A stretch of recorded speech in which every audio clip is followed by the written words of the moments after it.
दुल्हन कस डोलिया बैठे छाके, भादों के महीना झिझरी महले, भादों के महीना झिझरी महले, तने ना झमकाए वो कुन्नी के चंदा मोरे गामा।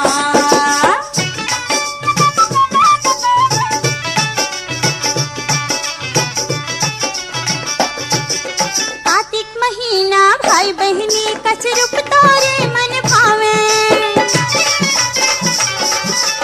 अगहन पुस तोरे महिमाला बरन बरन सब हारे। कुमार महीना घर घर मोती,